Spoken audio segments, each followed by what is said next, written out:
Abituriyentlər, ümidvaram ki, hər biriniz yaxşısınız. İmtahanların nəticələrini gözlədiyiniz bu günlərdə bəlkə də biraz həyəcanlısınız.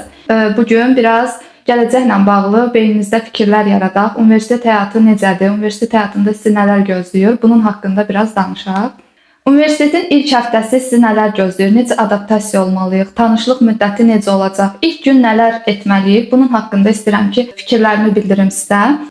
İlk növbədə oğlanlar universitetə kostyumla getmək istəyirsinizsə, bundan vaz keçməlisiniz.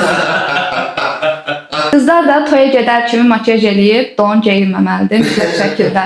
Günlük həyatda necə geyinirsinizsə, necə bəzənirsinizsə, mütləq şəkildə elə getməlisiniz. Qrupda təxminən 30 nəfər uşaq olursunuz və ilk gün demək olar ki, qrup yoldaşlarınızla və müəllimlərlə tanış olursunuz. İlk həftə dərsləri gördükcə bir-bir müəllimlərlə tanış olursunuz və artıq qrup yoldaşlarınızla da tanış olmuş olursunuz, söhbətləşməyə başlayırsınız. Demək olar ki, bir həftə ərzində artıq bütün müəllimlərlə tanış olmuş olacaqsınız və bütün qrup yoldaşlarınızla tanış olacaqsınız. İndi isə gəldik, bəlkə də çox tələbəni maraqlandıran münasibətlərə, sevgi münasibəti və dost münasibəti haqqında danışacağıq. Universitetin ilk həftələrində, hətta deyərdim ki, ilk aylarında dostlaşmağa çalışmayın. Çünki siz hələ heç kəsi tanımırsınız. Zamanla tələbələri tanıdıqca dostlaşacaqsınız. Bunun üçün yəni tələsməyin. Və universitetin ilk aylarından, yəni artıq dostlaşmağa başladığınız müddətdən qrup içində kiçik qruplar yaranmağa başlayacaq. Yəqin ki, siz də hər hansı bir qrupun üzvü olacaqsınız. Nə qədər yaxın dost da olsa, çalışın ki, çox da sirlərinizi dostlarınızla bölüşməyin. Çünki bir kiçik davada o sir artıq sir olmaqdan çıxır. Biraz da sevgi münasibətindən danışaq. Çalışın ki, qrup yoldaşınızla sevgili olmayın. Hətta deyərdim ki, birinci, ikinci kurslarda heç sevgiliniz olmasın, çalışın. Əgər qrup yoldaşınızla sevgili olsanız nə baş verər? Əgər ayrılsanız, sonraki illərdə yenə də qrup yoldaşınızla eyni otaqda olasınız, göz-gözə gələsiniz, eyni ortamda olasınız və bu sizin üçün çox çətin olacaq. Ona görə də çalışın ki, qrup yoldaşınızla sevgili olmayın. Qızlar da çalışsın ki, birinci kursdan yuxarı kursun oğlanları ilə sevgi münasibəti qurmasınlar. Yəni zamanla artıq universitetdəki tələbələri tanıdıqca özünüz yaxşı qərar verə biləcəksiniz ki, kimlə münasibət qurmaq olar, kimlə münasibət qurmaq olmaz. Və universitetdə artıq yəqin ki, bunu da görəcəksiniz ki, hansı tələbələr egoistdir, özündən razıdır, narsistdir. Bunlara diqqət edin ki, həmin tələbələrlə də nə dost olmayasınız, nə də bir sevgi münasibəti yaşamayasınız. Biraz da müəllimlərlə olan münasibətinizdən gəlin danışaq. Çalışın ki, müəllimlərlə prinsip aparmayasınız. Müəllimlər nə deyirsə, onların dediyinə mümkün qədər qulaq asasınız.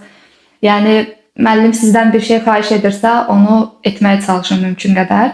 Yəni, əslində müəllimlə... O nə idi söz? Prinsip. Əslində müəllimlə. Əslində müəllimlə prinsip aparmağınız sizin xeyrinizə ya da ziyanınıza bir təsir çox da bağışlamır. Amma ola bilər ki, imtahanlarda müəllim bu prinsipinizi nəzərə alsın. Ümid edirəm ki, semestr sonunda əziyyət çəkmək istəməzsiniz. İndi isə gəlin biraz dərslərdən danışaq, dərslərin çətinlik səviyyəsindən və imtahanlar haqqında danışaq. İlk semestrdə sizin dərsləriniz və imtahanlarınız nisbətən asan olacaq. Növbəti illərdə isə növbəti kurslarda artıq getdikcə dərslərinizin səviyyəsi çətinləşməyə başlayır və buna əsasən də imtahanlar çətinləşməyə başlayır. Bir semestr ərzində sizin görəcəyiniz 5 ya da 6 dənə dərs olur və hər dərsi təbii ki, fərqli müəllimlər keçir.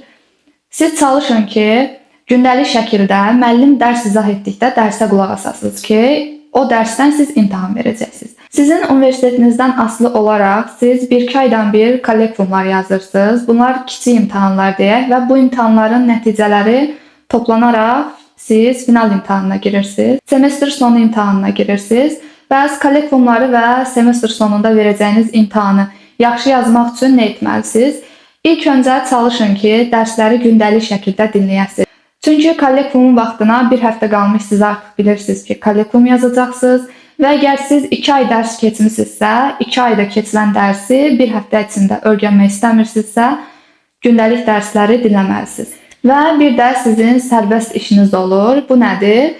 Hər fənn üzrə bir mövzu götürərək, o mövzu haqqında PowerPoint-də ətraflı araşdırma edərək bir təqdimat hazırlayırsınız və onu bütün qrupun qarşısında müəllimə izah edirsiniz, danışırsınız. Sərbəst iş kollektivlərlə bərabər sizin semestr sonu imtahanına giriş balınızı formalaşdırır. Çalışın ki, kollektivlərdə mümkün qədər ballarınızı yuxarı tutasınız. Çünki kollektiv imtahanı semestr sonu imtahanından daha rahat olur. Kollektivu verərkən siz 5-6 dənə mövzu görmüş olursunuz və həmin mövzular üzrə imtahan verirsiniz.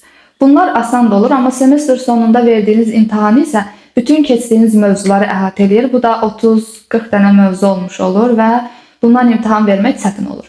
Ona görə çalışın ki, kollektivlərdə mümkün qədər yüksək bal toplayasınız ki, semestr sonunda verdiyiniz imtahanda çox da əziyyət çəkməyəsiniz. Və siz semestr sonu imtahanınızda verdikdən sonra sizin balınız 51 bal olmalıdır ki, siz imtahandan keçəsiniz. Əgər 51 bal toplamasanız nə olur? Onda kəsilirsiniz və hansı fəndən kəsilmisinizsə, həmin fənnin kəsir pulu olur. Onu ödəyərək yenidən imtahana girirsiniz.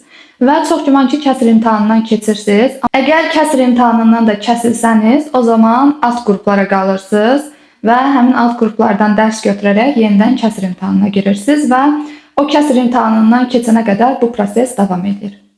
Qısaca eşyəyiniz öldü. İndi isə stipendiyadan və gündəlik xərclərinizdən danışaq. Əgər siz dövlət sifarişi əsasında oxuyursunuzsa, yəni pulsuzda oxuyursunuzsa, ilk semestr boyu siz stipendiya alırsınız. Əgər kəsilmədən davam eləsə, stipendiyanız çox güman ki, yerində qalacaq, amma kəsilsəniz növbəti semestr boyu stipendiya almayacaqsınız. Və yenidən stipendiya almaq üçün bir sonraki semestrdə kəsilməmək lazımdır. Və stipendiyanı necə verirlər? Bu arada pulluda oxuyanlar da 2-ci semestrdən stipendiya ala bilərlər. Əgər imtahandan kəsildi, stipendiya getdisə, acınızdan öləcəksiniz. Gündəlik olaraq yol pulunu da nəzərə almaqla təxminən sizə 5 manat gün boyu vəs edəcəkdir. Universitetin 3-cü, 4-cü kursuna gəldikdə isə artıq çalışın ki, ixtisasınız üzrə iş tapasınız və yaxud təcrübə proqramlarına qoşulasınız. Çünki universiteti bitirdikdən sonra istənilən işə müraciət etdikdə çox zaman sizdən təcrübə istəyirlər və siz universiteti yeni bitirdiyiniz üçün təcrübəniz olmur. Bu 4 il ərzində siz çox şey qazanacaqsınız. Dostluqlar, sevgi, başqa nə qazanırlar? İş imkanları və bunun kimi bir çox şey qazanmış olacaqsınız. Beləliklə bu videomuzun da sonuna gəldik. Əgər hər hansı bir sualınız varsa, kommentlərdə bu sualı bizə verə bilərsiniz və biz o sualınızda cavablandırırıq.